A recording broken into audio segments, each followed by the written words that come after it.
Electric charges and fields, अगर electric charges and fields, अगर charge है ना मल्टीपल ऑफ ई के टर्म, मल्टीपल ऑफ ई में रहेगा plus minus N E. Charging एक कंडक्शन से कर सकते हैं और इंडक्शन से कर सकते हैं, इसके बाद में आगे बताएंगे। अगर दो बॉडी को कनेक्ट कर देंगे तो पोटेंशियल सेम होने तक चार्ज फ्लो हो जाएगा। थोड़े थोड़े पॉइंट्स तक शुरू करते हैं यहाँ से। इलेक्ट्रोस्टैटिक्स लेक्चर नंबर 1, इसके अंदर हम लोग इलेक्ट्रिक चार्ज का जो ऐसा यूनिट रहता है ना वो 80 रहेगा। Electric charge is not a fundamental unit, इसलिए उसको टाइम और करंट से बनाते हैं हम लोग। Ampere second, coulomb 80, 1 coulomb is 3 × 10⁹ stat coulomb, 1 absolute coulomb is 10 coulomb, 1 Faraday is 96,500 coulomb. 1 Faraday is a different thing and 1 Farad is a different thing. Farad is for capacitance.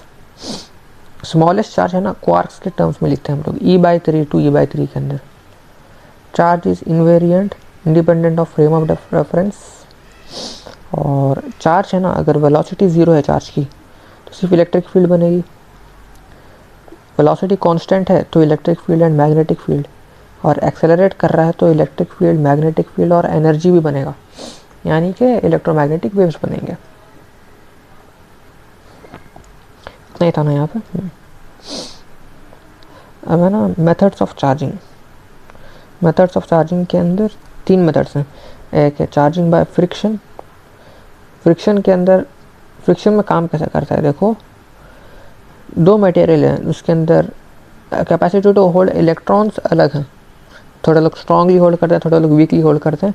Friction की वजह से थोड़े electron इसमें से उसमें से इसमें transfer हो जाते हैं। इंडक्शन ओनली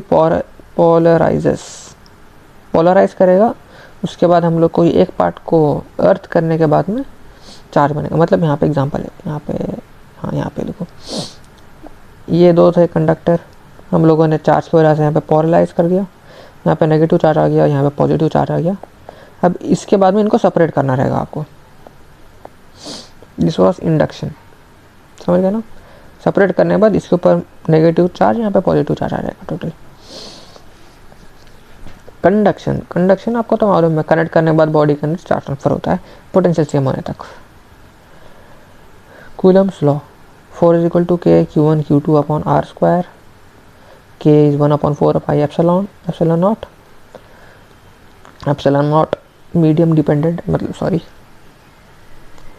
K की वैल्यू 9 × 10⁹ न्यूटन मीटर स्क्वायर पर कूलम स्क्वायर, और ε0 की वैल्यू 8.85 × 10⁻12 या -12 is the value of ε0, permittivity of the free space. हाँ, यहाँ पे coulomb square upon newton metre है, is the SI unit of ε0, opposite of this newton metre square, sorry. और force के बारे में थोड़े पॉइंट्स है। Force is an action reaction, conservative force है इलेक्ट्रिक फोर्स के बारे में, फोर्स बाय चार्ज, ये कंजर्वेटिव फोर्स है, और ये वाला फोर्स है ना मीडियम डिपेंडेंट है, बहुत इंपॉर्टेंट पॉइंट है। अनलाइक ग्रेविटेशनल फोर्स, यानी कि 2 चार्ज हैं इनके बीच में आप यहाँ पे मीडियम चेंज कर दोगे तो इनके बीच में फोर्स भी थोड़ा बदल जाएगा। कैसे बदलेगा देखो, फ्री स्पेस है बोले तो ε0 आएगा, अगर कोई और दूसरा है बीच में मीडियम तो एप्सिलॉन मीडियम आ जाएगा। हम लोग अक्सर एप्सिलॉन मीडियम नहीं करते, हम लोग डायरेक्टली ई रिलेटिव पे कैलकुलेट कर देते हैं।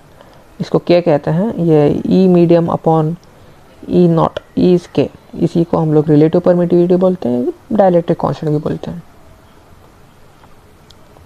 ये fractional change in force due to change in medium है, इसको F0 - F nu upon F0, ये तो आप समझ जाओगे, K - 1 अपॉन के।